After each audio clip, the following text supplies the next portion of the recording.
Anda masih bersama kami, bersama saya ada Romo Muji dan juga Pak Sony Kraft. Romo Muji, kalau manusia katanya berasal dari tanah, tapi kenapa banyak manusia yang berjiwa seperti langit? Begini, jadi kalau saya mau menaruh renungan Natal dan sekarang muncul ini, itu kesadaran kita, apalagi revolusi kesadaran mental itu ternyata hanya ketika dihadapkan pada situasi penderitaan, artinya negatif, baru dia tergugah. Baru ingat Tuhan. Ingat Tuhan, ya.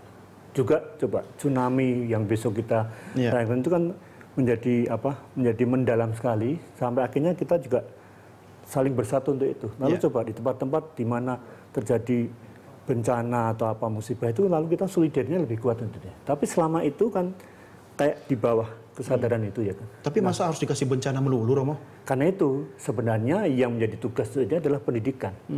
Ya, pendidikan itu yang mengatakan bahwa itu loh ada saudaramu, ada sesama, bagilah roti. Ya, itu loh saudaramu, pedulilah pada mereka itu semua. Nah, karena ini menjadi krisis, karena itu tadi awal saya mengatakan tidak cukup pendidikannya evolusi, tapi harus revolusi mentalnya. Ya, jadi harus dipercepat. Nah, itu tadi sudah kita tahu contoh teladan itu. Nah, sekarang problemnya itu untuk toleransi pada keberagaman ini, kita tidak hanya butuh dan sebenarnya sedang krisis. Kita sedang krisis guru-guru Indonesia ini. Ya. Guru-guru dalam arti agamawan, guru yang sederhana, SD yang memberikan contoh itu. Kenapa? Karena eranya itu hampir semua disedot oleh nilai lain. Uang. Yang kedua oleh untung rugi semua itu. Yang ketiga oleh pragmatisme itu. Padahal hidup ini proses. Ya, dan ini yang mesti ada banyak yang membawa ke sana. Ya. Nah, karena itu saya mau mengatakan kita harus belajar lagi untuk berbeda. Coba tadi Pak Sony Kraft dari Lingkungan Hidup mengatakan bahwa perbedaan itu justru yang membuat kita hidup. Betul. Keseragaman itu mematikan itu. Nah, 10 tahun yang lalu tidak ada masalah kan? Yang sulung ya kan? Di keluarga Pak Doni sendiri kan tadi berkisah bahwa semuanya tuh campur semua ya. Nah, ini yang mesti kita bangkitkan lagi supaya panggungnya itu tidak hanya dibawa berkelahi terus di wilayah politik, berkelahi terus itu rakyat banyak juga sadar dan cerdas kan menonton, dan mereka itu pintar loh, coba main kan dihukum oleh rakyat. Anda semua yang mau main politik, main kekuasaan uang semuanya stop, saya nggak milih kalian. Ini harus disadari gitu loh. Ya, nah berikutnya kesadaran bersama ini itu sebenarnya paling bisa diberikan, dididik oleh para pewarta kebenaran itu, yaitu Anda, media, lalu semua ini kan sebenarnya guru yang paling efektif itu Anda semua. Tolonglah Indonesia yang beragam, yang kebudayaan itu atau life culture, bukan dead culture. Maka jangan diberitakan kekerasan-kekerasan terus-menerus. Jangan diadu terus, ya kan, antara menteri ini dan itu semuanya. Lalu kompaklah untuk ke arah sana, bukan bad news is good news gitu. Soalnya di ruang sebelah sana ada bahasa televisi itu namanya sensasi, Romo. Nah, dan itu bicara rating ya. Itu. Dan rating itu kan sekarang dikritisi banyak orang. Masalahnya rating tidak ada dalam kitab suci. Nah, sekarang itu berarti apa? Orang-orang yang mengaku beragama di soal rating itu dia tidak religius. Nah, ini kan harusnya Pak Sony, ketika kesadaran itu dimulai pada saat Yesus mengatakan ini roti ini daging aku ya, tubuhku dan ini darahku, itu kan sudah menyatu dalam umat gitu kan. Kok kayaknya hanya sekedar seremonial gitu kan? Jadi begini, tadi kita bicara mengenai revolusi mental, itu harus dimulai dari kesadaran, cara pandang. Cara pandang kita harus melihat Indonesia sebagai negara yang paling beragam di dunia. Dari sisi etnisitas, begitu banyaknya etnis. Dari sisi agama, begitu banyaknya, sampai kalau kita bicara mengenai agama-agama lokal, kan sedemikian banyak. Jadi kesadaran kita tentang Indonesia haruslah kesadaran tentang keberagaman itu. Lalu keberagaman itu hanya bisa dijaga kalau ada toleransi yang tidak hanya sekadar pemahaman, tapi harus dipraktekkan. Saya memahami toleransi itu harus sampai kepada ada dua level. Level pertama saya sebut sebagai toleransi pasif. Toleransi pasif adalah saya sekadar membiarkan orang lain menjalankan ibadah dan kepercayaannya masing-masing, membiarkan secara pasif.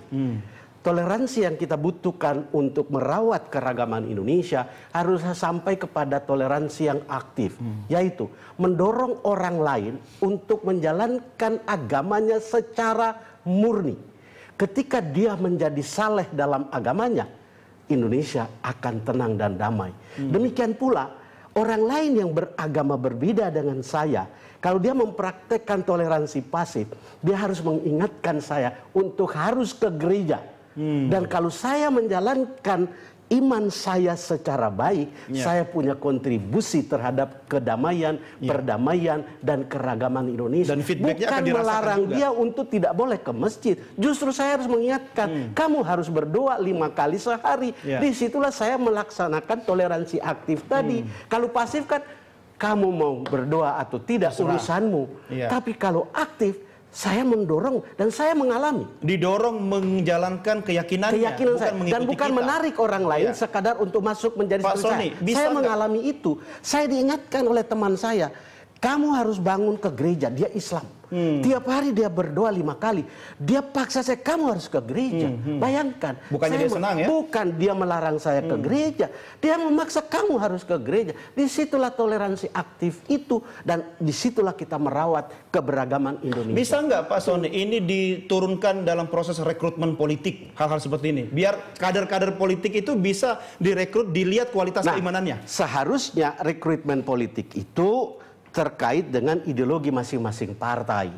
Yaitu bahwa saya tertarik dengan partai tertentu bukan karena saya ingin mengejar kekuasaan tertentu, tapi saya tertarik dengan ideologi platformnya untuk memperjuangkan sesuatu yang besar untuk bangsa ini. Saya tertarik dengan PDI Perjuangan karena platform kerayaatannya, karena platform nasionalismenya, karena platform keberagamannya. Dan itu tidak hanya berhenti sebagai ideologi tadi, sabda tadi, roh tadi, tapi dia harus mengejawantah dalam seluruh perjuangan politik saya, baik di DPR maupun di eksekutif. Itu harus terjelma. Ketika saya mengambil kebijakan, kebijakan itu harus mewarnai, harus mencerminkan apa yang menjadi ideologi partai itu.